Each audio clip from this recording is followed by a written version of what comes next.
Do you know where your children are? Yes. Good. No. The same way, no. With our special, We have to wait. we waving. Let's do like a standing, let's do the standing wave. No, you go ahead, let's do it a wave. Go ahead, come on. Ready? I'm gonna go first, here we go. There we go. That's for you viewers at home.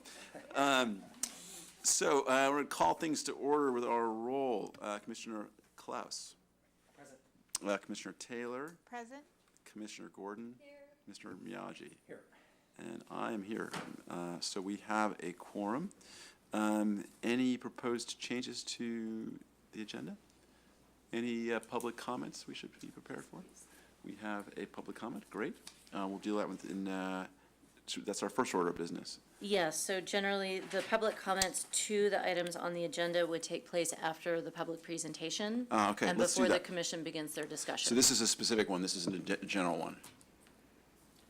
I believe that's the case. It's pertaining to item 1 on the agenda? That's the proposed artwork for the public safety building in the garage. Yes, Okay, so all item right. 1. Awesome. Okay, thank you. All right, so our first order of business is the approval of our minutes from the meeting of the 15th. So I was not in attendance, so we have a motion to approve these. When you guys having a quick look? So moved. Seconded. All in favor? Aye. Okay, and I'm going to abstain as I wasn't here.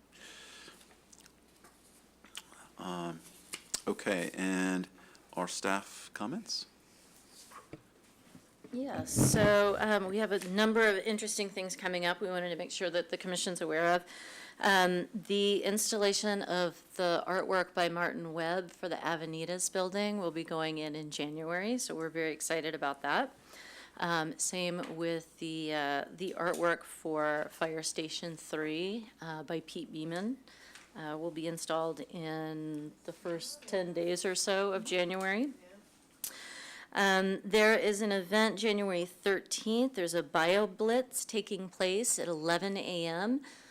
For anyone who would like to go out and work with the rangers and other volunteers to go see Watershed Sculptures piece, which now it's surrounded by such nice lush green out in Bixby Park. And they use an app called iNaturalist to identify the various bugs and animals that have now moved into the piece, and then we will do it again later and see what all we can track over its lifetime. And that same afternoon at Grassroots Ecology, both of the artists will be speaking at an event there. So that's at 2 o'clock at their location on East Bay Shore. Also, if you recall, after the last batch of Coverly artworks were donated to the collection, there was a suggestion that perhaps we could find a way to exhibit those, and an opportunity presented itself at the Art Center meeting room. So they were sort of between installations. So we are having a reception January 24th from 5:30 to 7:30, showing the new acquisitions from the Coverly Artist Studio program. And quite a few of the artists will be doing 2-minute presentations about their artwork to sort of kick off the reception. So that should be a fun-filled event. I also wanted to let the commission know about an event at Montalvo on February 20th at 7 p.m. called Stories in Light. If you haven't seen the Bruce Monroe installation there with lights, it's pretty amazing. But they are having an event that night about public art, light-based work in public space. And so they're having Barbara Goldstein and Jim Campbell speak at that event. So that is on February 20th at 7 p.m. So you have to buy tickets to that event as well as your timed entrance for Bruce Monroe in order to attend. But it should be an interesting one. And that is it for staff comments. Thank you. It's exciting to actually see some of the things actually getting installed. I'm excited to see the piece at the fire station in particular. Pete Beeman was a lot of fun. Okay, so our first item then is for the public safety, the PSB. Great, thank you. So I'm going to start out the presentation and then turn it over to Peter Wegner, of course, who is here this evening, to give a presentation about the conceptual proposals. I also want to note that we have Matt Raschke here if there are any other questions about the larger project. So just as a quick reminder as where these two projects are going. So Lot C7, which is between Jacaranda and Sherman, and Birch and Ash Streets there, is going to be under construction first. I believe they are starting in January with the parking structure. So it's 2 stories underground and 4 above ground. And once that is completed, and so the parking can all go in there, then they will begin work on the public safety building, which is at Lot C6. It takes the full block between Birch Street and Park Boulevard, also between Jacaranda Lane and Sherman Avenue. So this is a view of the corner of the public safety building. And if we can just toggle back and forth a little bit. No, back. So you see that is taken from Sherman, facing the Lot C6 from that corner. And then this is taken from that same intersection, not exactly the middle of the street, but looking at the parking garage.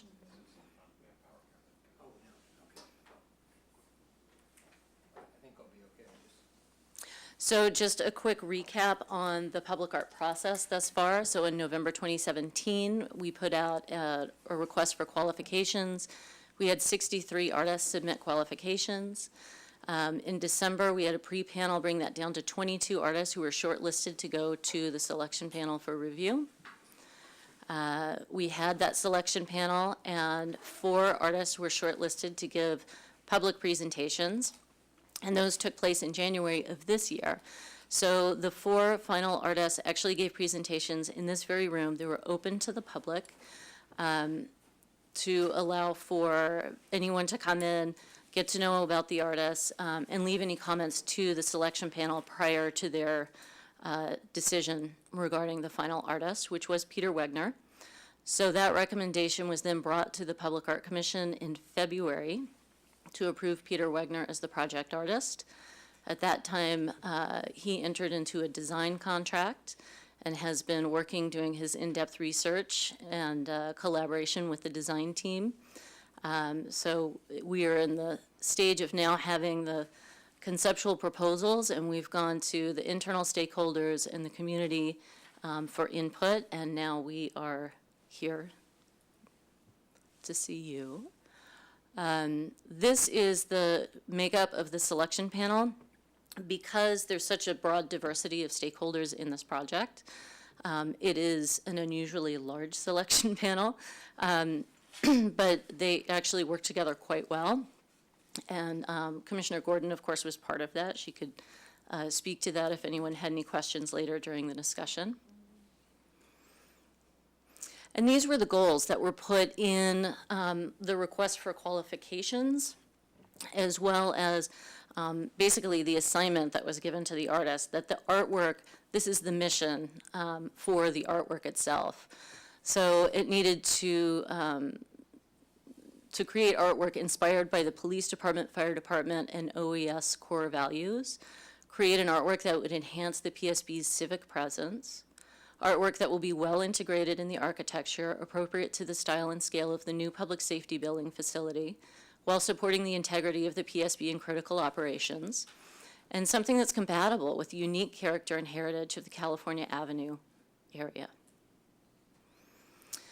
So while in the design development phase, there were 12 meetings, interviews, and department visits with the internal stakeholders. So that included things like police ride-alongs, jumping onto fire engines that were responding to calls, visiting forensics, touring the MEOC, the 911 call center, really talking to a lot of those stakeholders and getting a sense of what kind of really amazing things that they handle in this community on a daily basis. a number of meetings with the design team, and of course, many more with public art staff. 2 community meetings with the California Avenue stakeholders, as well as an online survey. So the first one was a listening session to gather input from the community about what makes California Avenue unique. And then the second one was to present the conceptual ideas. And then, of course, hundreds of hours of research. So some of the takeaways from the June meeting were that California Avenue is a downtown for Palo Altans. University Avenue belongs to the larger region. Recognizing that it really has a completely different look, feel, and character than University Avenue. California Avenue reflects the original Palo Alto, Mayfield community with a growing tech presence. California Avenue is diverse as far as age, ethnicity, and language, and there was also this differentiation between the daytime population, the evening population, which was pretty interesting. And one of the stakeholders said, keep Cal Ave weird in the best possible way. And by that was couched in, these are a lot of small businesses, quite a few family-run, where they know their clientele. And a lot of those businesses have some really creative wares and restaurants. And also that many regulars on California Avenue arrive on foot or on bike. And before we went to the Cal Ave community, we did take the proposals to the internal stakeholders, so representatives from police, fire, Office of Emergency Services, which all had very positive feedback that we're definitely on the right track. So the California Avenue community, there was a lot of positive feedback about the artworks reflecting the purpose and mission of the building. The artworks are on track with the values of the California Avenue community. The suite of artworks are well thought out, dynamic, and unconventional. Some concerns and suggestions that were shared with the artist. Of course, the maintenance of the LED artwork, which you will see at the end of the presentation, and we are happy to speak to that. The use of plastics, especially in the lobby artwork, was called out. And to ensure that the garage-mounted artwork has minimal impact to the natural light and air entering the garage. Okay, so I think with that, we're going to go ahead and switch over to Peter and let him present a suite of 4 concepts. So having one, keeping in mind what the mission of the artwork was, we had that list of things. So creating one thing that could do all of that would be pretty daunting. And so it's a suite of 4 pieces. So I don't want you to think, do I like this one better than that one? It's an and strategy, that all these things work together. I just want to add that it was plenty daunting even with 4 pieces. That was a long list. I mean, I was slightly taken aback. When I was last in this room 11 months ago, is that right? 10? Yes, 11 months ago. The presentation I gave began with a slide that said, what does listening look like? And it was an attempt to talk about how the conventional wisdom regarding how art works, how it functions in society, is that it has a lot of things on its mind, things it needs to get off its chest, and it is going to express things to us, which kind of casts us in the mode of receivers. And I thought for a commissioned artwork, I wanted to stand that convention on its head and make sure that the artwork, and to some extent I'm a proxy for the artwork, I'm a surrogate for the artwork and not the other way around, but that we both did a lot of listening before we thought to speak. And I just want to say at the outset here, the listening that I did was fascinating and in several instances quite humbling. I was amazed to see at the range of skills that were required to perform the work of an emergency responder, how fluidly they were able to switch gears, how unfailingly appropriate their responses were, including a great deal of nuance and sophistication with the way they were interacting with the residents of the city. And it occurred to me that whatever I do in any given day, no matter how high the stakes get for me personally, it's nothing compared to what they do routinely. So their days are filled with a series of decisions, all of which have serious consequences. All right, let's see. Nadia, I may need you to just, this was where we were before. Okay. I'm going to try just disconnecting and reconnecting.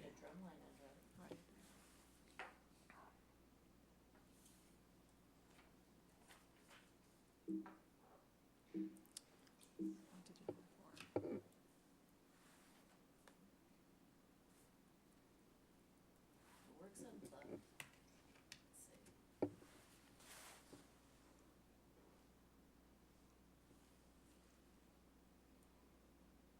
Yeah, here we go. Okay, so in that spirit of listening, I thought I would start with a pair of quotes that came from my first meeting with Patty, the deputy chief of the police department, and then a subsequent meeting with Jim Keene. Patty pointed out that the building serves the officers who in turn serve the community. And I thought that was a really important point for me to hear, because that, in conjunction with Jim's thought, told me how to focus the work and implicitly what its obligations were as it functioned in a kind of along a gradient of spaces that were tuned to greater or lesser extent to the public. Jim pointed out that the art is for the community. So he wanted the focus of the art to always be on the public, which seemed entirely fitting and not at odds with what Patty was saying. They seemed complementary to one another. So I put this simple gradient over a complicated site. I've graded the site out, but it should be recognizable to you. Here's Birch, here's Jacaranda, and the site has two buildings that kind of straddle the street, the garage over here, and the lobby area for the PSB over here. And the gradient just represents to what extent the artwork is speaking on behalf of the emergency responders. And I felt that functionally that was most appropriate in the context of the lobby and still relevant, although somewhat less so as you moved out into the courtyard. And by the time you're starting to cross the street, I felt that we're squarely in the zone of the public and the community, and that the art could respond in kind. So I identified a couple of areas in which to propose works. In the end, it sorted itself out pretty quickly after a period of initial confusion of just kind of waiting for the architecture to settle into place. There were only a few locations that were conducive to the viewing of art, and I think in part that's because the architecture was tasked with a really heavy programmatic load. The architecture needed to do a lot and in a pretty confined space, and consequently there weren't too many places for art to go. So you're going to see a total of 4 works in those 2 areas. So this first piece is, we're in the lobby, the front desk is here, so we're directly opposite the front desk. There are some chairs arrayed here. You would enter through this set of doors. And it comes, the inspiration for this first work came directly out of a ride-along where I went with an officer doing routine traffic patrol. And he just took me to a 4-way stop that can be a little challenging for some Palo Alto drivers. And sure enough, the second or third car we saw going through just kind of rolled through the stop sign.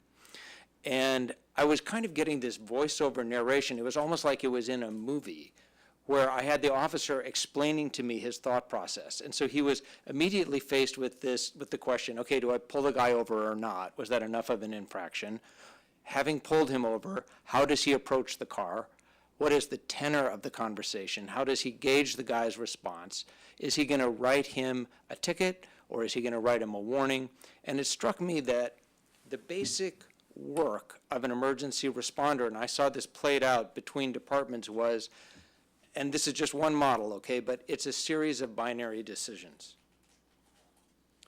And it's always happening within the framework of an emergency. And this was something that I hadn't fully appreciated, because I watched these guys treat every call, including, the hoax at Palo.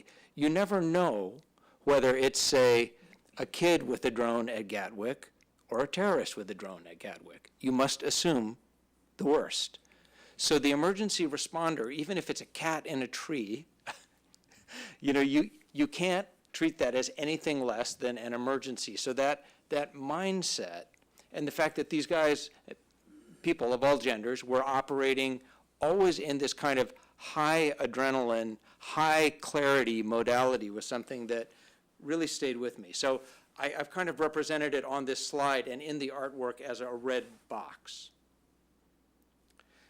And I posed myself the question for the purposes of this presentation. It was never quite this clear in my mind, but I wanted to understand what would those moment-to-moment decisions look like if you could dimensionalize them. So this first piece is called 100,000 decisions, and 100,000 is a round number and roughly corresponds to the number of elements making up this work.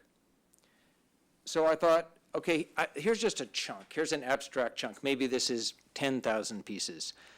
This would be a way of representing to the officer, to the layperson, to the member of the public walking into the lobby, the kind of gray that the emergency responder faces, that the responder must instantaneously parse into a series of black and white lines, more or less. And here's the work I'm proposing to make. The dimensions are laid out on there. I think it's roughly 10 feet square, and we're at the limit of what Adobe Illustrator can render, but there's a gradient that goes roughly from something very dark and troubling in the lower left corner to something closer to light and veritas in the upper right corner. And in the middle, there's this morass of tough calls. And I realize I'm kind of leading the witness here with a bunch of narration, but I think the point that I'm trying to make is that the emergency responder lives in this middle zone and is kind of only in retrospect. It's only with some distance in space or time that you're able to understand how those decisions added up. And I thought, like, that was an exhilarating thing for a lot of them. I think moment to moment, if I were in their shoes, it might be a little terrifying. But it was a way of trying to help the general public understand this is what the day-to-day work is of the people who are inhabiting this building. I'm imagining the stack flush to the wall so it's fully integrated into the architecture. It's embedded in its context. And the material I'm proposing to use is literally what's on everybody's keyboard, is probably on 10 different objects in this table. It's just ABS plastic, and it's used in a number of the police accoutrements as well. So it's a material that is native to police work. The black plastic, addressing a concern raised at the community meeting, can be fully recycled. I don't think the white plastic can, but both black and white are fully recyclable, because in the recycling, my understanding is everything goes to black. You can't recycle black and arrive at white. Again, it's representing that decision process. The red frame connotes emergency. There's the context of the architecture metaphorically standing in for the context of the decision. And it's that gradient that's only discernible from the standpoint of the Monday morning quarterback. So I'm going to change gears, but just move kind of to the wall opposite the one you just saw. So bear in mind that the front desk is here. The first work we saw was here. So this is immediately as you walk in the door, and it's actually viewable as you approach. And I'll get that get you that image in just a moment. But I also wanted to note in passing that it is on the wall shared with the live scan biometrics. So that's what's being performed in the space behind it. And that will quickly become relevant. So here's a shot from my field trip to forensics, which I greatly enjoyed. And I want to work with this icon that is emblematic of police work. It's actually the discipline that began the field of forensics. The first name given to fingerprinting was chance impressions. I thought that was a nice kind of metaphorically resonant name for the piece as well. And here's the medium I'm proposing to use. These are map tacks. So they'd be applied directly to the wall. They come in numbered sets of 1 to 500. They would literally be impressed into the wall, working many people's thumbs very hard. And here's what it would look like if you were standing a little too close. You're standing maybe 4 feet away here. Now you're backing up. Maybe that's the view from 5 or 6 feet away. So what you're seeing on the wall is actually an abstracted fingerprint. When I say abstracted, it's abstracted by virtue of scale and cropping, but that is someone's actual index finger, represented by roughly 40,000 numbered map pins.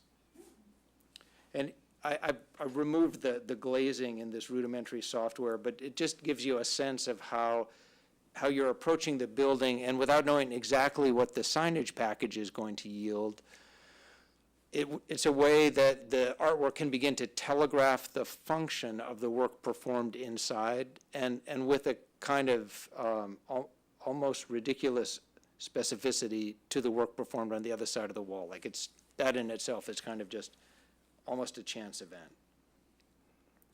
So it's something that's abstract enough that maybe there's a moment of recognition or surprise as you begin to register what this thing is. It signals the work performed. It's site-specific. It recognizes that every emergency response begins with coordinates. So when I was hanging out in the dispatch center, this is something that immediately became clear to me, because every caller was first asked for their location. And I thought, there's something really interesting about how that need to know where we are in space can apply even within the analytic framework as it refers to the mapping of a fingerprint. So it's a work that is at the intersection of analytical, critical, rational, scientific inquiry, and then something much more human and idiosyncratic and emblematic of our uniqueness. It references the hands-on work performed inside. Okay, so those are the two interior works. This next work is kind of a hinge piece, in as much as it exists outside the PSB, so the mode is more obviously, more pointedly public address. It has less of a strategic imperative. It doesn't need to carry the burden of speaking on behalf of the police department so much. Nevertheless, it's proximate to the lobby, it's part of this PSB complex, and it can't be uncoupled from that mission. So I'm going to show you a work that is intended for this wall. It sits right outside this multi-purpose room that juts out from the building. Here's the architect's elevation drawing. So the wall is about 26 feet long, 13 and a half feet tall. And my thought here, I want to ground it again in one of my field trips. This is from the conference room in this building where I met with Deputy Chief Lum and Chief Bob Johnson.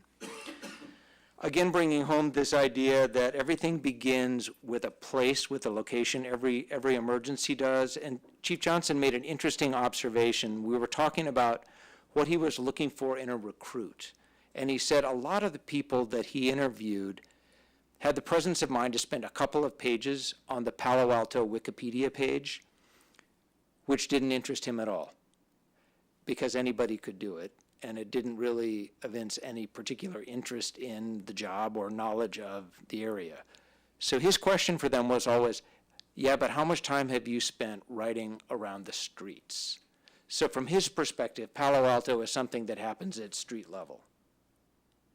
So for me, that began with Steve Steiger, the historian and retired librarian at the Palo Alto Archive, and then continued with a guy named Josh at the Stanford Dalkey Archive, is it? That's not quite right. There's a particular collection there that is an endless set of surprises, and it demonstrates all of the ways in which the landscape around here has been mapped and remapped over the years, actually going back to Frederick Law Olmsted. You can see his own drawings of the Stanford campus. But I thought this was a good place to begin, and interestingly to me, a lot of these maps had the physical form of a blueprint. So we're looking at this kind of deep purpley blue, and we're looking at maps of every vintage from every era. And it got me thinking about how the landscape itself is something that we draw upon. A road is a line drawn on the land. And then a map is an abstract representation of, say, that road drawn on the landscape. So I'm proposing to make this work out of discs, the material still to be determined. Since I gave my last meeting, I've spent some time looking at anodized metals that have then been digitally inscribed. But these are details from actual maps. And here we are again, quite close to the work, maybe 4 or 6 feet away. And as we back up, here's the entirety of the work. I'm going to go in just a bit. So you're seeing, for example, Middlefield. You're seeing a reference to AD 1850. Here's part of the word Mayfield. And you're seeing all of these lines representing the inscriptions that we have made, kind of working together as a culture on this landscape that we inhabit and that we in turn use the map to represent.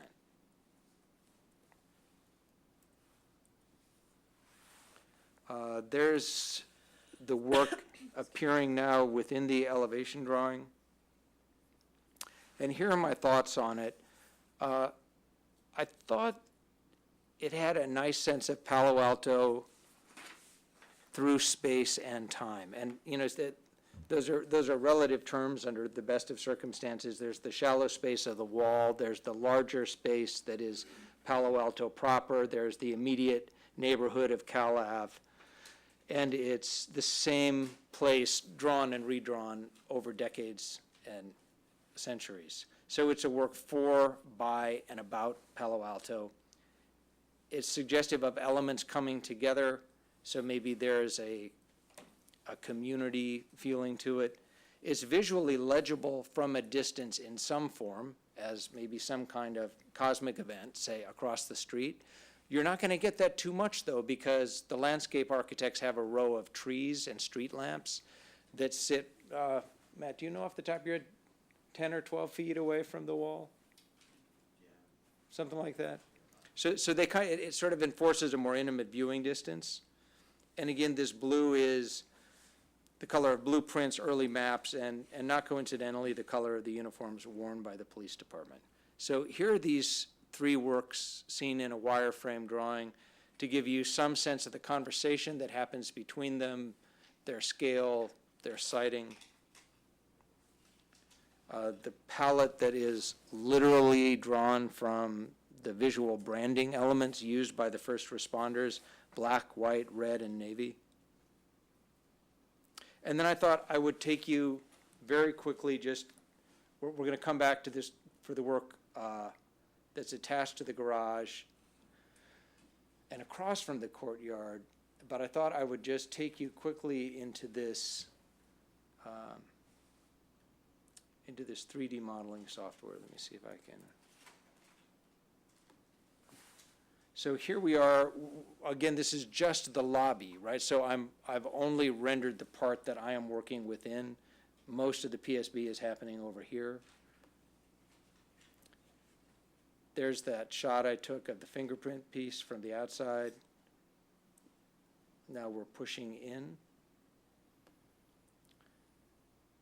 Now we have roughly the perspective of the person working at the desk.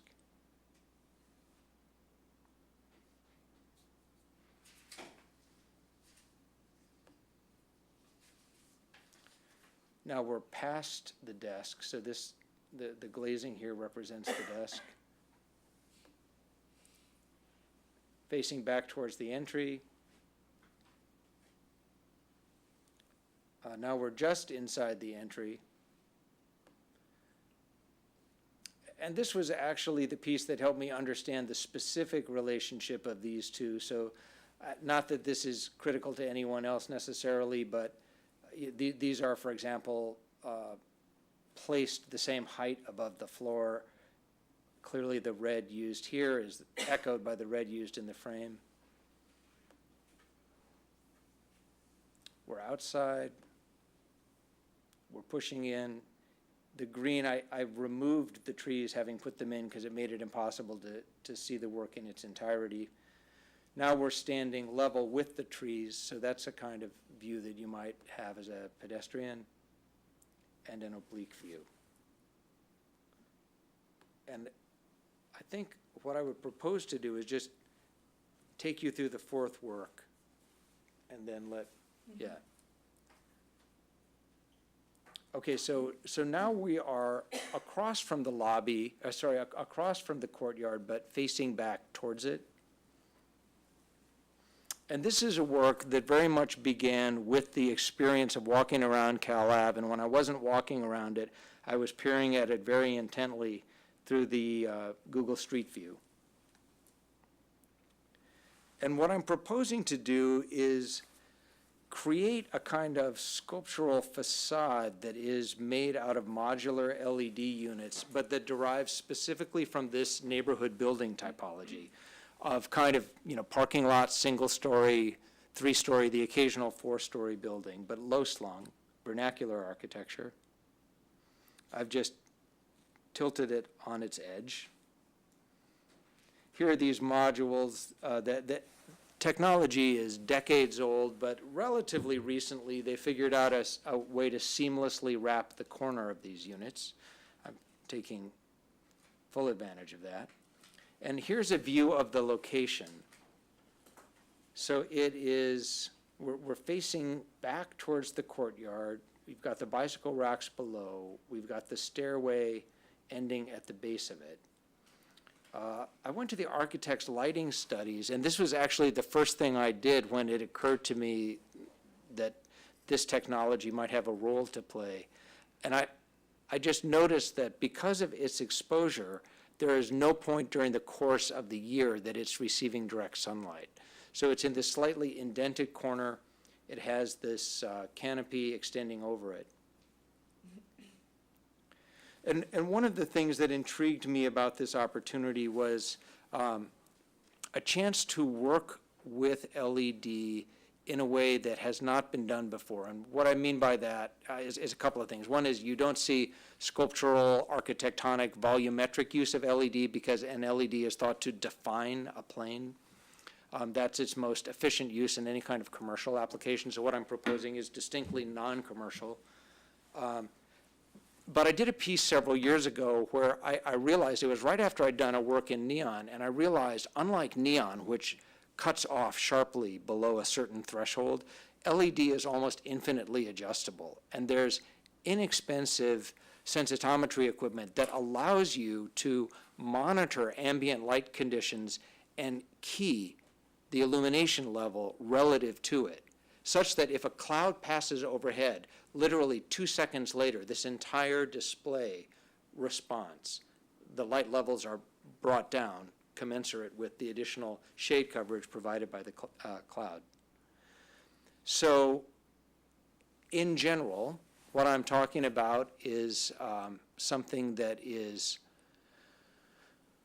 chromatically saturated. The animation would be very slow, and by animation I simply mean movement of color across this volumetric form. Atmospheric. It's not lurid, screeching, jarring, commercial. You're never going to see text. The display is not up for grabs.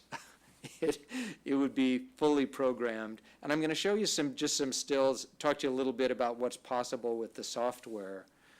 One thing you can do is you can adjust the planes independently of one another, which is really intriguing to me because it means, for example, you can suppress the illumination level on the frontal plane during the night and dial it down on the edges and still have a kind of lovely quality of light. You can work with gradients that don't just go across the frontal plane parallel to the viewer, but that also play along the z-axis, the depth axis.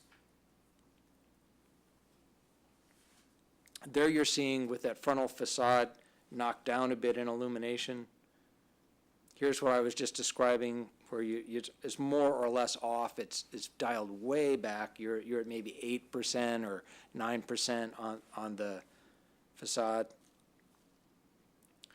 And then what I'm proposing is something that it's almost like the antidote to the velocity with which we live our lives. So it's not, when I say animation, I don't mean Scooby-Doo, and I don't mean things skittering around. I mean, for example, you could introduce a single line. You could shift the color as it moves from one plane to another, and you could sort of gently draw it across the rippling surface of this volumetric shape. And it's the kind of thing, as simple as it is, I think it sustains, seemingly, perhaps actually, infinite variation over time.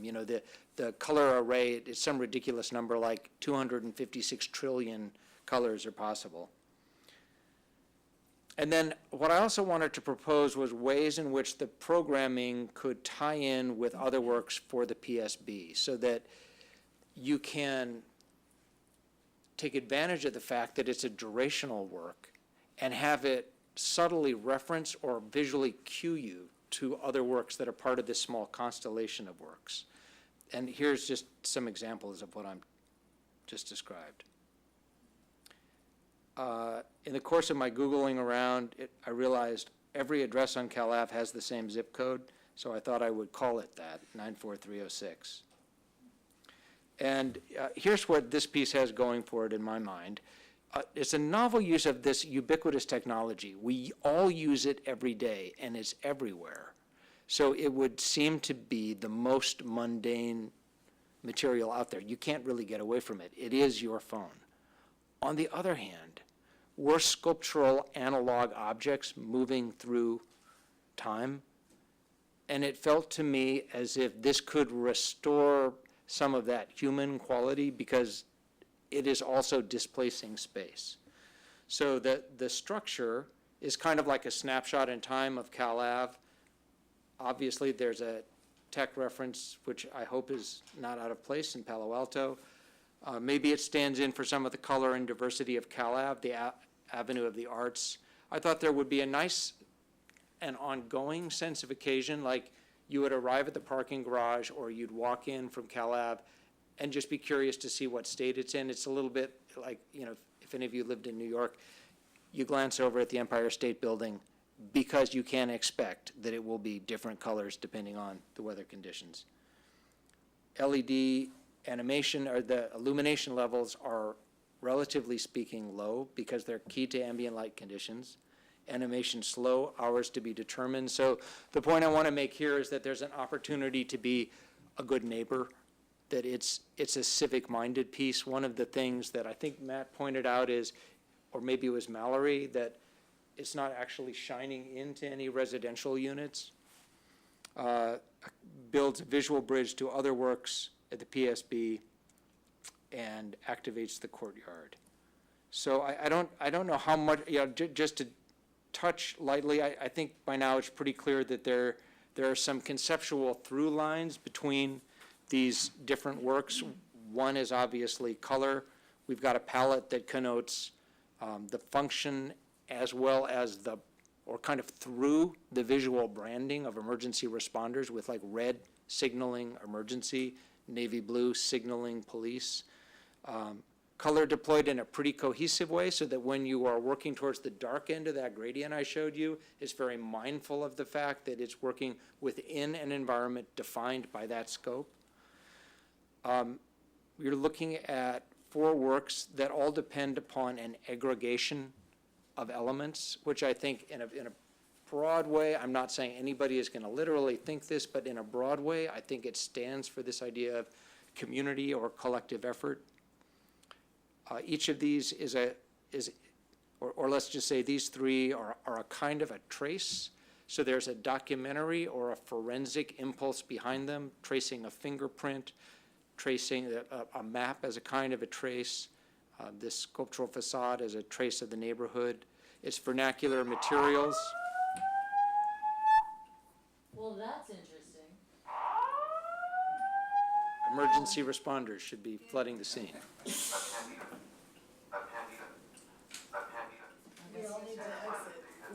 Yeah, we've gotta go step Okay. outside and hopefully they'll. This was all planned. Hold your comments. Okay.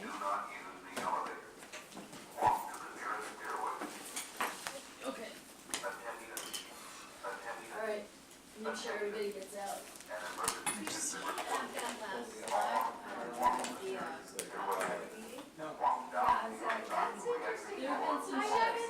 haven't seen that sign.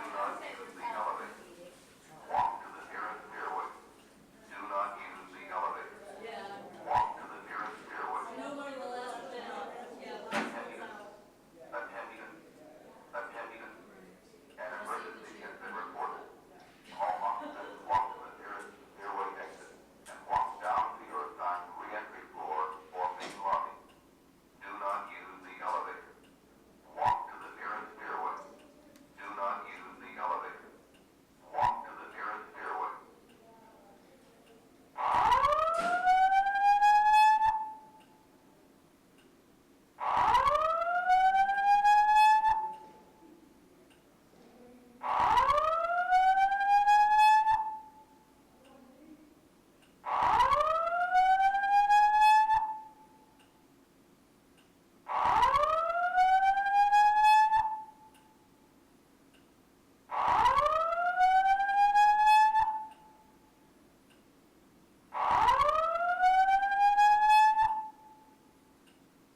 pick it up where we left it. So you finish, let's just show the video and then it's up to you, but yeah, we'll just.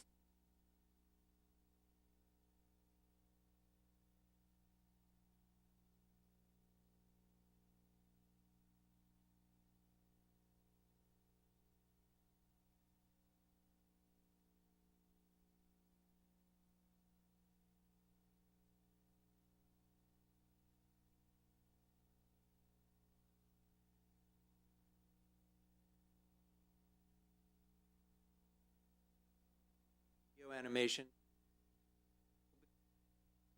The pacing here.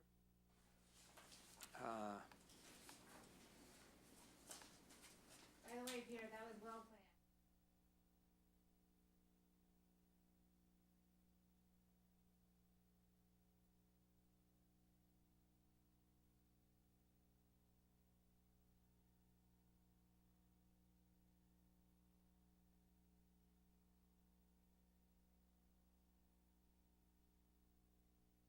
It's happening, and it's kind of, it's available to you as a viewer on kind of a sliding scale of interest. It can recede and be environmental, or it can be absorbing and maybe quietly mesmerizing.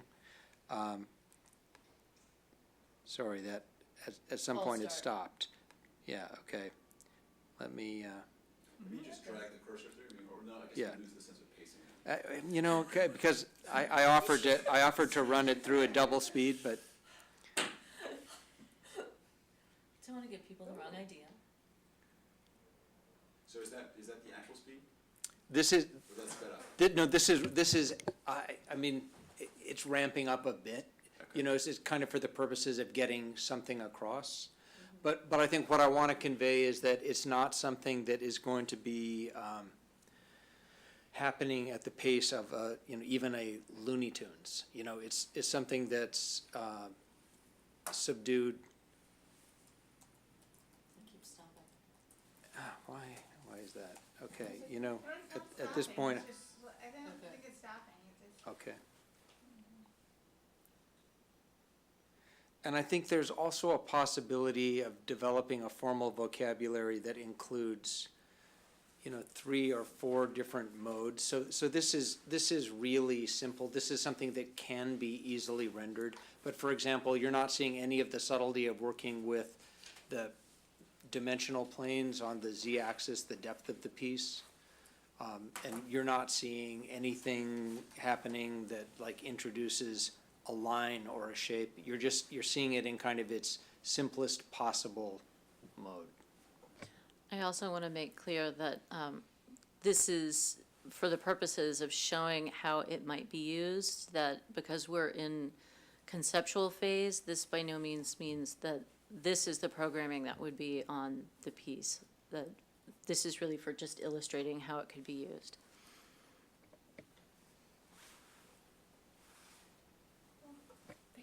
Great, thank you, Peter. So I just wanted to follow up on a few of the concerns that, that were raised in our community outreach and the steps we've taken to begin to address some of those concerns before we turn it over for any comments and the commissioner's discussion. So I think Peter touched on this, was that there was a concern about the plastics used in the black and white piece in the lobby. And Peter has done some research to find out that certainly the black pieces, we can source recycled pieces. The white ones may not be able to be, but the entire piece could be recycled at the end of its life. There was a concern regarding the maintenance for the LED artwork, which is completely understandable.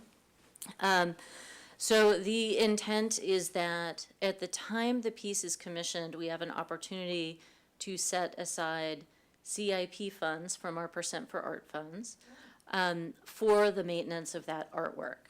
So we would not be looking for city general funds for the rest of the maintenance. Our existing maintenance budget already gets used every year. So that would come out of our Percent for Art funds, which can't be used for any other purpose but the artwork.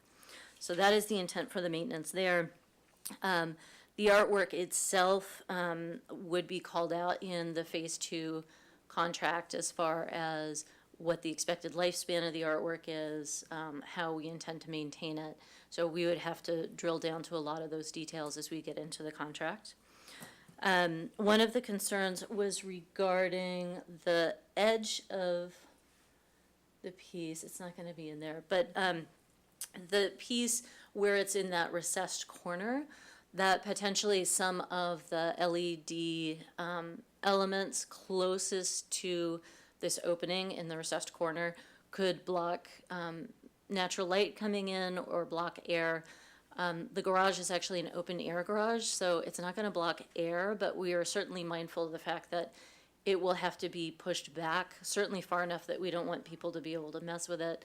And, you know, we are now aware of that, so as we get into detailed design, we'll make sure that it's not sort of this imposing thing blocking the entire way.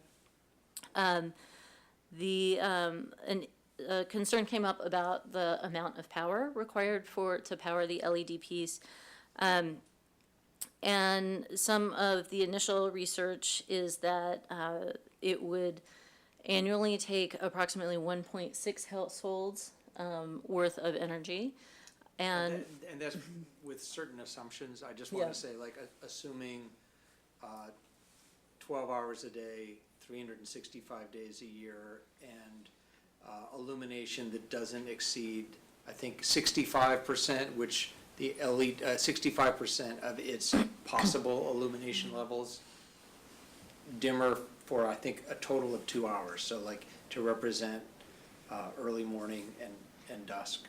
But it, just to give you a ballpark Right. understanding, those are the assumptions baked in to arrive at those numbers. or that per day it would take less power than it takes to charge one Tesla, the smaller battery. So we've been doing a little research into that. We'll continue to gather that research.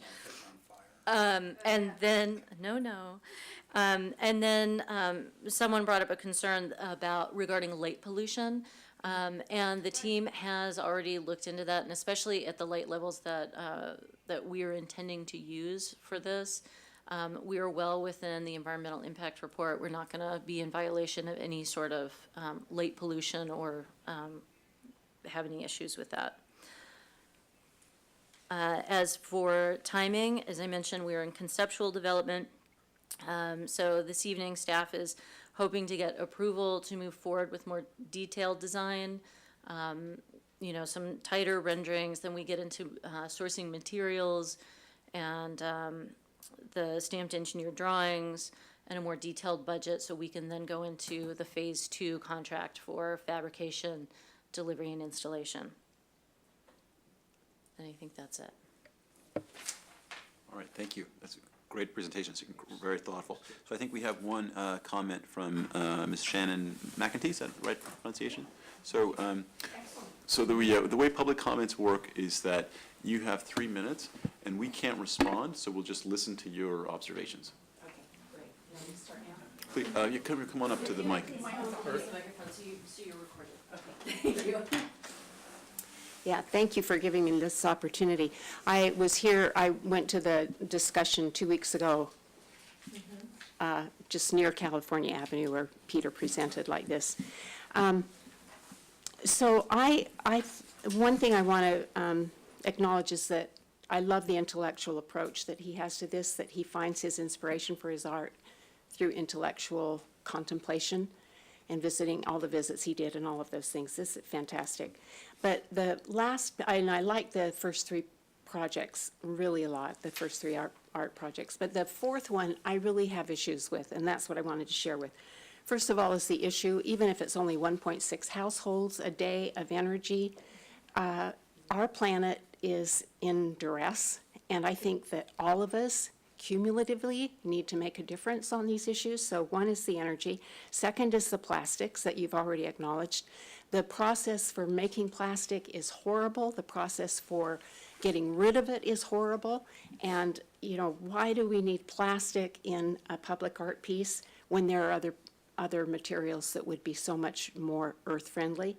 The other thing is the maintenance and the upkeep for an electronic thing that has all these changing colors and everything, and I'm not a techie person, but I can imagine that that takes a lot more upkeep than a mural or something simpler, a Calder sculpture maybe that moves up there, some metal pieces that, I'm just giving examples of things that are different materials and simple. And then the light pollution. Light pollution is aggregate. It isn't one bit of light. It's all the lights in the Bay Area. And light pollution is a really serious thing that most people aren't thinking about because we're in our own little cocoon and we're not worried about that. But the birds, the insects, and other things are really unhappy about the light pollution in the Bay Area and other places. So I would bring that to your attention. We don't really need more light. The Visa building, here it's got this big thing, you know. Yeah, it's interesting, but do we really want that at this point on our Earth? I don't think so. And the moving color, you know, I find those things right now a little bit trendy in art, and it'll probably be a phase that comes to a closure. And right now it feels interesting, but again, at what cost would be my big question. The other thing is I find it too monumental, too big. It's like this barnacle on the building. So besides the environmental issues, I don't really care for it. It feels too big and heavy, and it doesn't fit with that concept of our weird little neighborhood. And I live just a couple of blocks from CalAV. This is where I bicycle. This is where I get on the train to go to the city. This is where I shop. And I've lived there for 25 years, more in the immediate vicinity.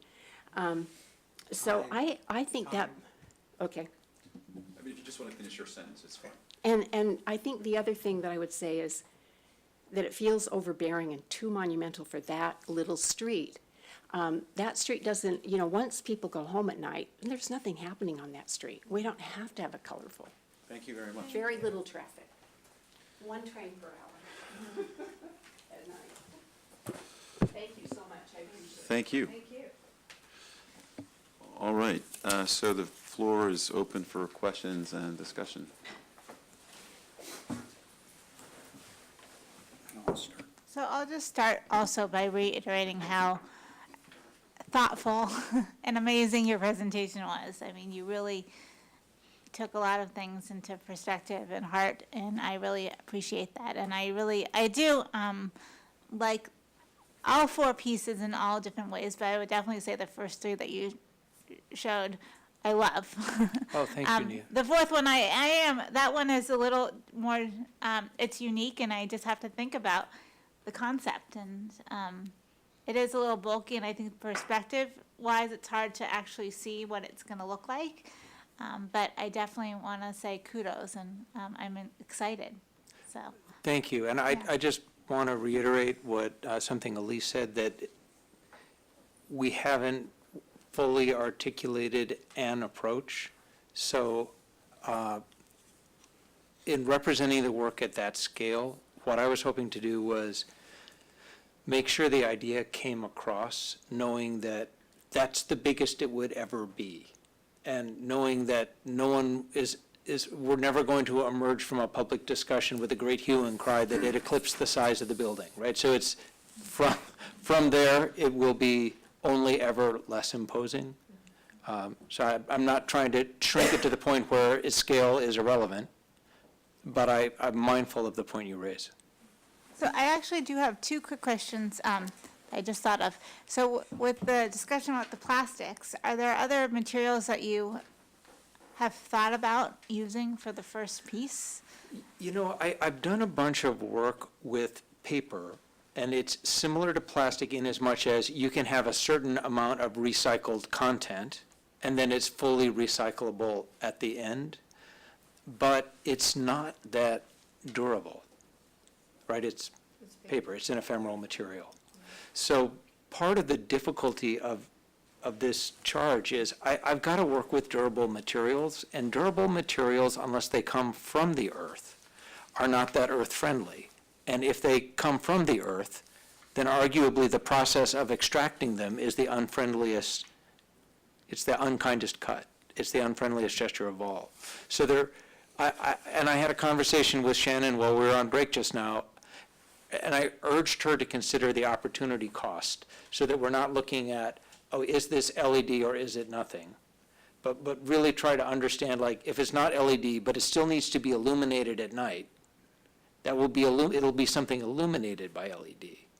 Right, so, and that was part of the charge I was working with, that it had to, it had to be something that was not necessarily, that at least had the capacity to be illuminated during non-daylight hours. So it's tough, and I haven't arrived at a perfect answer, but I'm not sure there's a perfect answer out there. And my other question was, do you have a team that you work with, or is it just you? I always rope some people in, and some people have been roped in a number of times before. So it can become a little bit like an ensemble cast, but so there's an architect I've worked with on a number of projects. I haven't consulted with him on this because it hasn't been necessary. There's someone I've worked with who does a bunch of LED illumination and animation, and he will at some point get involved. I work with a number of people to generate the renderings because their skill sets I can't maintain and do the other stuff. Yeah. The reason I'm asking, I was just thinking like the thumbtack fingerprint. God. I was just thinking it'd be really interesting if you could get the public involved and like if you did kind of like, I'm just trying to, what sort, like dot to dot kind of thing, but like each person puts a little thumbtack in, you know. It's hard because, I mean, it might not be as perfect as you might. I know I'm one who likes things to look somewhat perfect, but it could be interesting. Oh, yeah. And interesting, and thinking of the public safety building, it could be a kind of fun. Yes, I like that. Public project, so. Thank you, Peter, for your presentation, very thoughtful. And at first, I was kind of, with all the different elements, but how you tied them together, I think, is really great. But the one question well, a couple of questions I have, the number of LED lights, I guess it's going to be in the thousands someplace? Well, it kind of depends on whether you're counting them by the individual LED diode or by the module. Okay, And I'm sure, the short answer is yes. I'm sure by either measure, it will wind up being in the thousands. Okay. I don't know. I actually figured it out. It's, at a previous presentation, I had that number, but I don't recall. okay, okay. And I think LED lights are really the way to go. They change colors, like you were saying, the whole thing. They're very energy efficient. I know in these stoplights, when they put in the LED stoplights, they save so much energy and that they can actually put in the timers, the sidewalk timers in Yeah. that. So that I think is really a great way to do that. Is gonna be any signage for each of the pieces to kind of explain what each piece represents? I understand the thumbprint. Sure, yeah, Really yeah, makes, yeah. really understand that. But the decisions one with the gradient of color. I would welcome that if that's something that the city was Because, interested in. for somebody just walking in off the Yeah. street, do you see this black and white thing? Right. What does that really mean? What do the bits of the maps mean Yeah. and that? I would hope we would do something then like similar to what we've done as like a demonstration at the QR codes? library. Yeah, if you, those Yeah, are beautifully some- implemented. Yeah, something like that, but with Those you some guys- sort of explanation of what each of the pieces mean.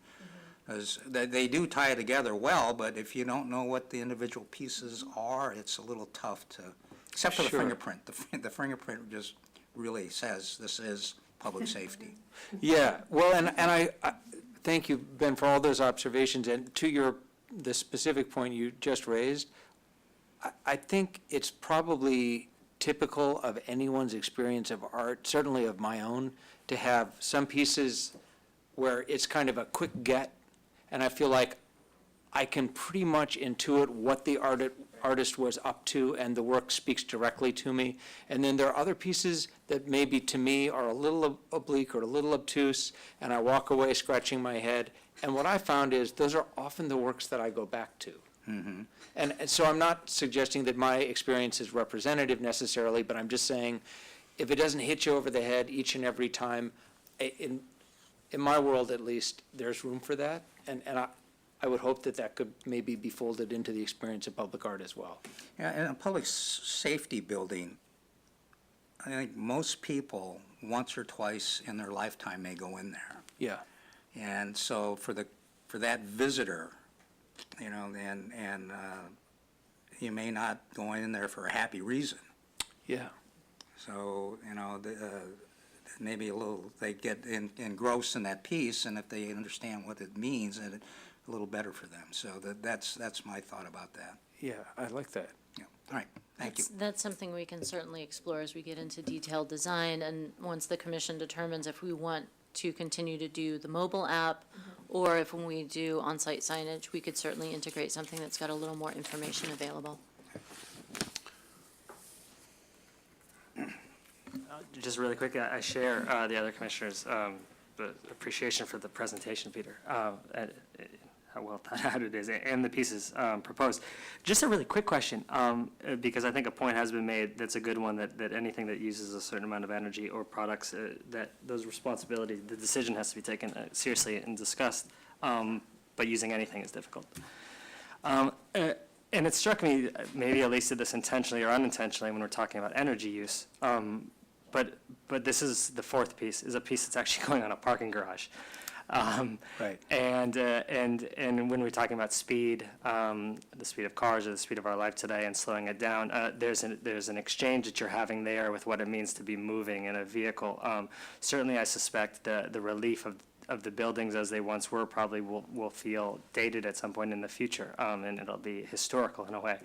But is there anything you might say, do you give any thought to the fact that it's sitting on a garage, beyond the speed, but also from a little bit from the environment standpoint and what that means? I mean, it occurred to me when I first, when Shannon's first email was forwarded to me, that it struck me as a little bit ironic that, you know, we're driving SUVs and there's a 4-story parking garage. Arguably, you know, this is a parking structure that could instead be 3 stories or 2 stories, or it could just be a grade level parking lot, right? So it's, I guess by the same token, I know we're not designing a city on a hill.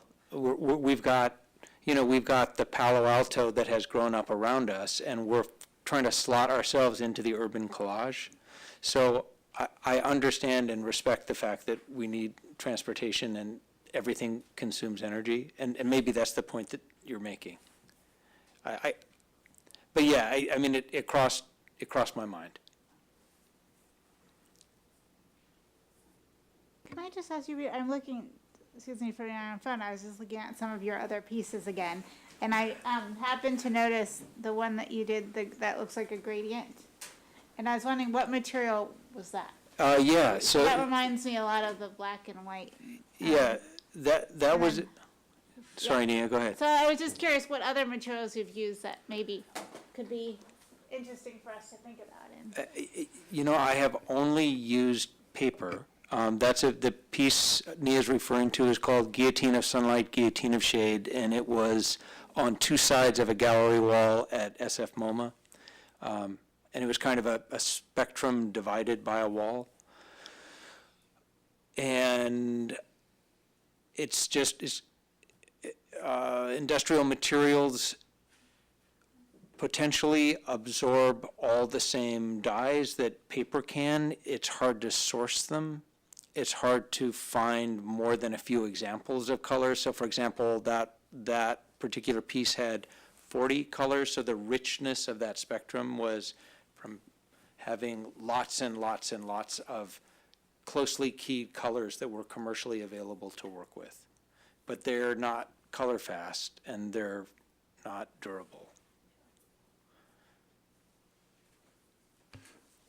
Which building is the exterior piece going on? Is it the parking garage, or is it? Yes. On the parking structure. And so it's not something, so can we look at the plan view of the different pieces and show just where that one is again? It's on Peter's Oh, sorry. laptop. Oh, all right. Yeah. But essentially what you're looking at, because this is the facade that's facing the public safety building across the way. Yep. So it's on the recessed corner on the far side. Okay, so you see it as you come to the parking garage. You don't see the piece as you approach the public. So the point that Ben was making about you're coming into the public safety building, you're not seeing that piece. The piece you see is the one that is the thumbprint. Yeah, so Correct. as you're facing the public safety building and walking toward the front door, you would see the thumbprint as you Right, approach. okay, all And right. once you enter the door and turn, then you would see the black and white piece. Okay, I think that's really critical. I think that as I'm approaching a building where I don't want to see light and this movement, I'm parking, it's fine, but I think if you're going in there to do your, whatever you need to do, the police and public safety building, that makes a lot more sense. Was there a requirement that this be a lit piece? The exterior piece, so you mentioned something about the guidelines. Was was being illuminated part of the requirements for the exterior piece? No, what we asked of the artwork were the criteria that we had put up previously about, oh, it's off now because it's on Peter's, that it reflects the character and mission of the public safety building. It's well integrated into the architecture. It reflects the CalAV community. But there's no requirement for illumination. No, There but isn't, but any outdoor work, we would illuminate it. right, We that's don't what want I to leave think it in the that dark. he's referring to, is that the building is going to be uplit, no matter whether that piece of art, it was there anyway, there's going to be light cast on that building, correct? Yeah. Just ambient Yeah. lighting The and lighting. lighting So in the this building. just The is garage. taking part of that away, right? Because it'll be lit. Okay. And I also, since you're talking about exterior pieces, the maps are also exterior. They're outside of the building. And what's interesting about that is there, like you said, you can't really see it from the sidewalk. But it is a piece that you want to get close to anyway, correct? Because you want to take a look at the maps. That's my hope, that it. Right, and that's Yeah. why, that's kind of a more intimate experience, but it is exterior. Okay. And will you have that lit, most likely? I mean, by definition, it'll be lit because the landscape architecture be. calls for Uplighting. trees alternating with street lamps. So if That's right, it's not just the trees, it's the street lamps as well. Got it. So I think the only thing I'm leery about is the robustness of the construction and failures of modules and maintenance. I would rather not have a piece where it's a pain in the neck for staff and for just to have to allocate, like, knowingly. So I guess I'd want to know, to the extent that you have a sense of how these modules would perform. What's the lifespan of them? I mean, LEDs, oh yeah, they last forever. Well, they don't, because some of them are defective and they fail. And so if we're going to have thousands of them, I'd love to see some more analysis. Like, if we're going to do a piece that's really LED intensive and has lots of modules, I would want to see a more detailed analysis of what the maintenance budget would be, because we only have so much. Yes, we have, it's 1% for art, but we have lots of stuff to take care of. And I wouldn't want this to be something that knowingly is really out of line with what we would anticipate for maintenance. And Jim, I might have some of those answers to offer anecdotally. Yeah.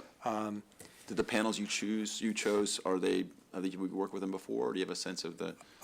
Yeah, actually, I have worked with the engineer and fabricator. Not, the modules are made in China by a company called Yaham. Okay. And they're one of the big manufacturers, one of the handful of big LED manufacturers. But for any premium LED, the half-life is 100,000 hours, meaning 100,000 hours at full illumination before the lights. What's the math on that for years? I think it's roughly 5 years of continuous illumination. Okay. But these will never be at anything approaching 100%. Even on the Las Vegas Strip, it's typically 85% during daylight hours. The CEO of the United States subsidiary of Yaham that I've been working with said that there's about a 1% failure rate, and they supply you with 3% additional modules. So over the course of that half-life, and again, the half-life is not, it is not kaput at the end of 100,000 hours, but it is reduced in illumination. Right. So I guess the thing that I'd be most concerned about is the spotty, like the kind of jack-o'-lantern effect, where, you have, you're planning, like, the thing is it's not annual maintenance, but it's continuous maintenance, because you have jack-o'-lantern failures, and in different points of the thing, you look at it like, oh yeah, there's the thing that's out, and the work is compromised. So I'm just leery of it. My preference would not to be do something that has a million little modules. I'd rather do a piece that's static and illuminated, and maybe you play around with the lighting.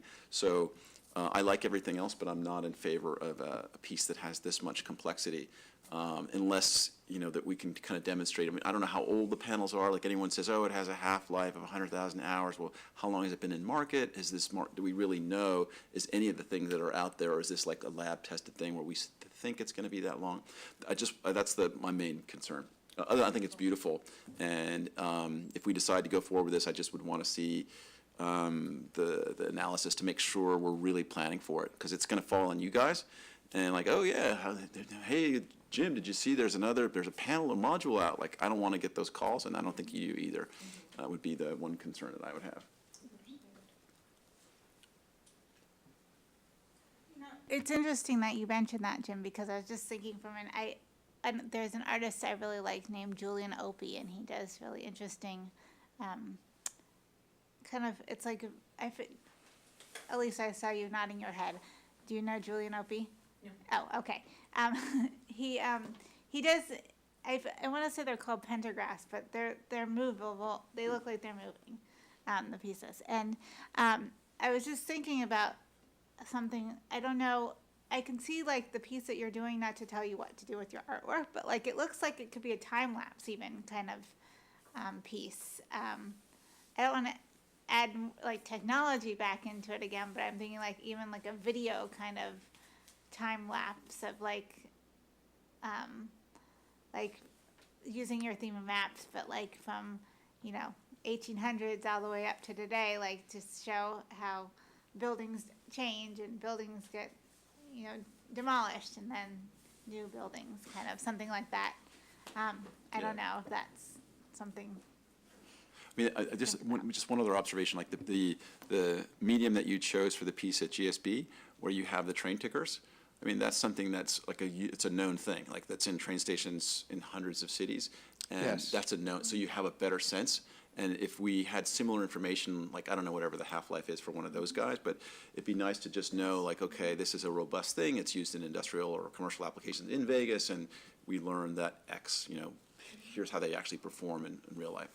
Yeah, I don't know that information off the top of my No, head. I'm not. I'm just this was as long as the road's long. Yeah, that's fine. I don't expect Right. you to know right now. Okay. And that's something, those are all excellent points, and as we move forward with conceptual design, if the commission approves that, Yeah. then, I mean, these are all questions that, of course, we want answers to. We are anticipating that we have the adequate funding Yep. for the maintenance out of the project budget. Okay. So. Okay, so if we have we it- don't have specific numbers for you, but Okay. we have budgeted for that. Got it. Okay, then I misunderstood. So I thought that it would be this. So the funding for the maintenance, assuming like a 10-year life of the project, we're going to factor that in. Yes. Okay, got it. All right. We that's have helpful. the I mean, percent for art funds that have been budgeted between the PSB and the garage. Okay. To cover that maintenance. Got it. Okay, thank you for clarifying. And Jim, just to address kind of the novelty factor, I don't know if it's been 50 or 60 years, but LEDs have been around, I'm 55. I can't remember a world without some kind of LED Yeah. in it, and it's one of the technologies that gets cheaper, but it hasn't changed much. It's still a diode in polycarbonate, as Yeah. it was when I was a kid. No, I totally get that, but everybody knows that, you just in your own personal experience in your house, the LED bulb from this manufacturer performs better than that one, whatever. Absolutely. Yeah. Do we have any other questions or comments? All right, so I move that we approve the conceptual design. Second? All in favor? Aye. Aye.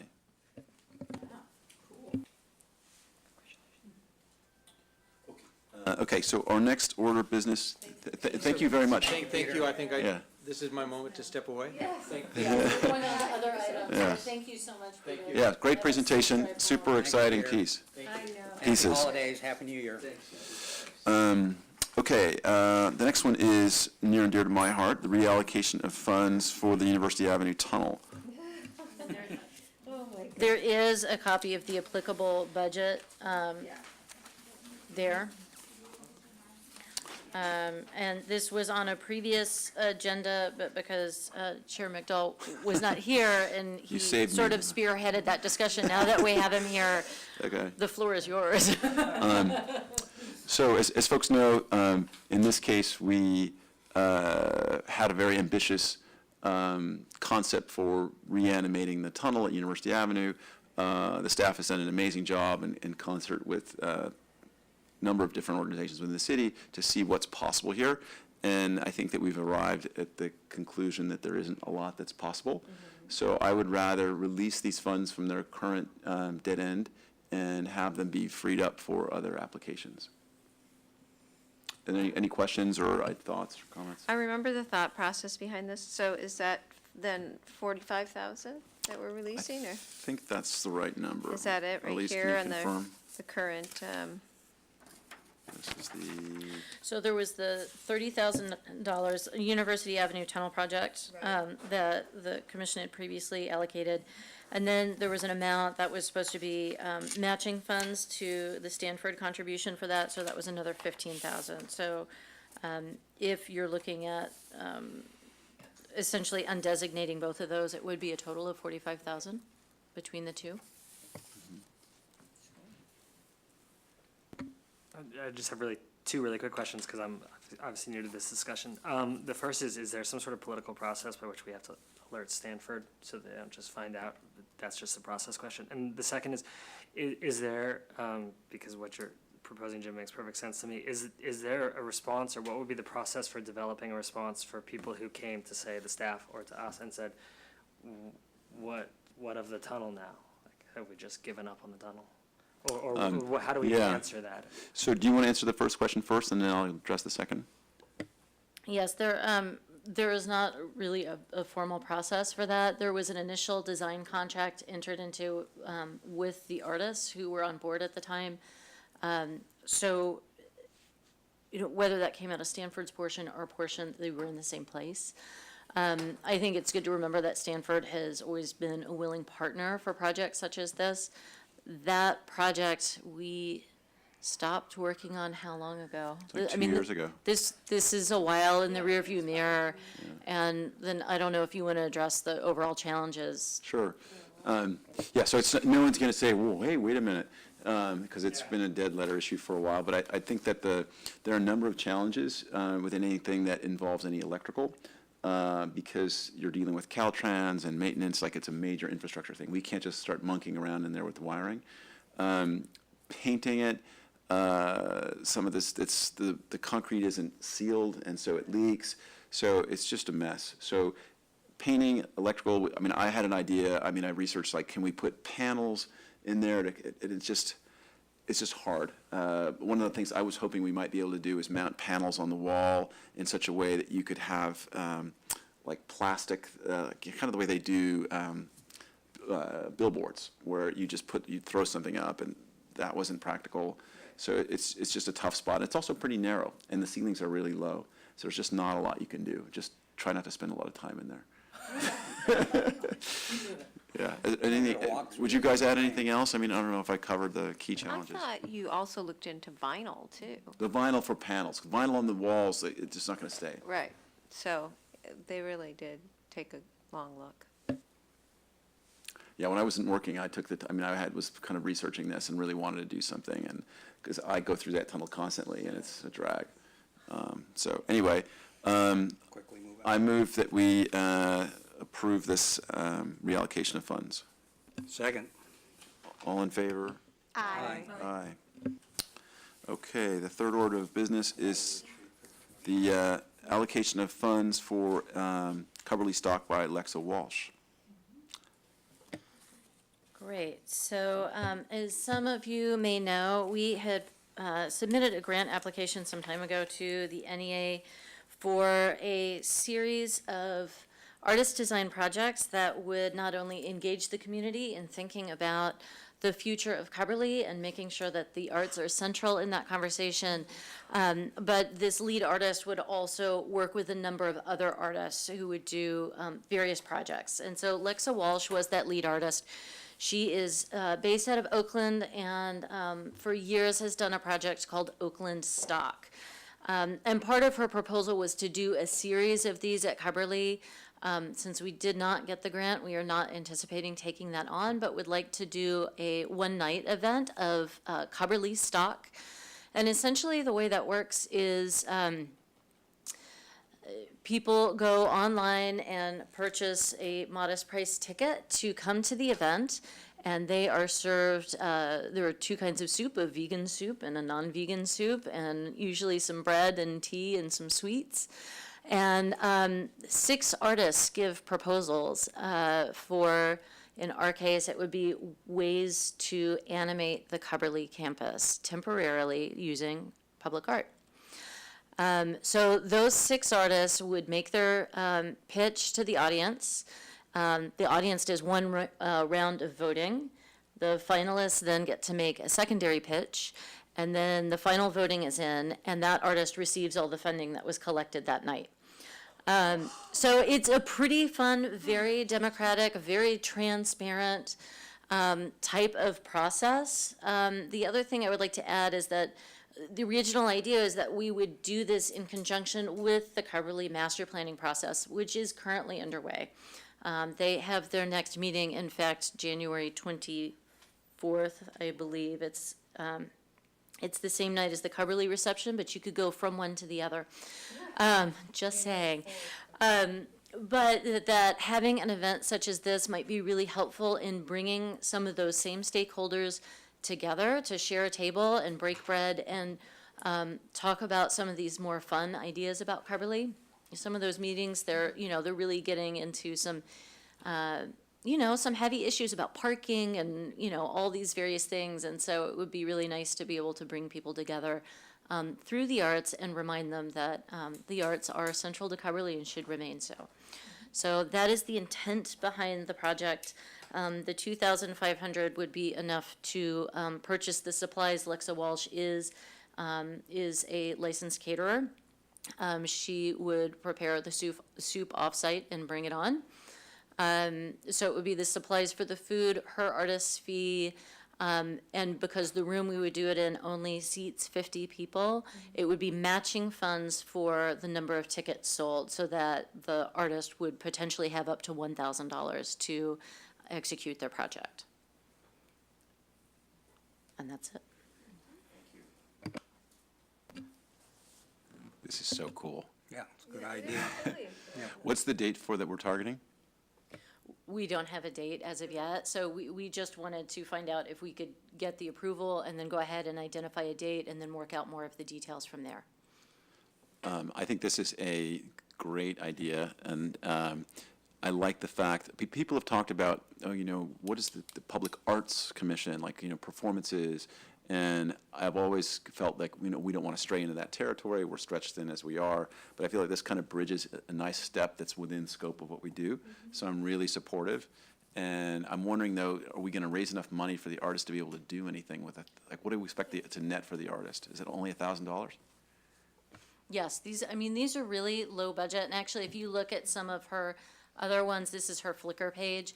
One of her largest pools was like 1,000. Yeah, the biggest grant ever at 1,089. So these are really intended to be low cost, thrifty kind of concept. So whether it's taking poetry from the community and transposing it into vinyls that then get installed on the walls throughout the space, or it could be a million different things. But the idea is that it's low cost and it's easy. So the way we arrived at this number would be the maximum amount. So if we did not sell out the event, that we could essentially guarantee that we could have up to $1,000 available to the artist. But this isn't budgeting for anything larger than that. And we're selling tickets to this event, or does she organize? The artist does it on Okay. Eventbrite All and right. collects the funds. So then, and at the event, can't be fake money or a giant check or something, but then the funds are transferred to sponsor the actual project. Got it. And how much are the tickets for this? Usually they're $15 to $20. Got it. Okay, thank you. I think this is really interesting too, because it's kind of like an public art piece itself, and then, so it's like public art to public art. It It's is. kind of fun. Any other comments or questions before we vote on this delightful prospect here?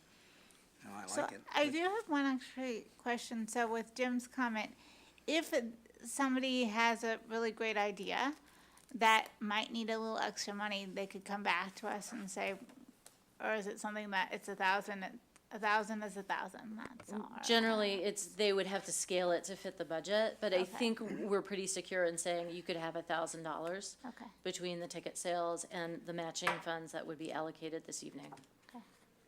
And then one other quick, is there a way that we could, are there samples of some of the art that they've done from these? This is really just showing the events and people showing slides of their finished project, because the people who are funded then tend to come back the next time to present to the group what they did as far as funding their project. So whether that's publishing a book or taking on a watercolor project where they're doing watercolors of the homeless in a certain area and they needed the supplies. So, so usually it's more of a presentation than an actual thing or an image of it. Okay. But I'm sure we could find something online. Sounds like an interesting idea. Yeah, I move that we allocate the funds for the Coverly Stock project. I second. All in favor? Aye. Aye, we're approved. Okay. Any other announcements for this evening? So our next meeting is the 17th, and just remember, that's when we will vote again on vice chair and chair at that next meeting. Thank you, everybody. Have a great holiday break. Travel safely if you're traveling. And super exciting tonight. Glad we were able to work through this one. Even with the fire. Even with the fire, even more exciting than we like. Craziness of December, right? Yeah.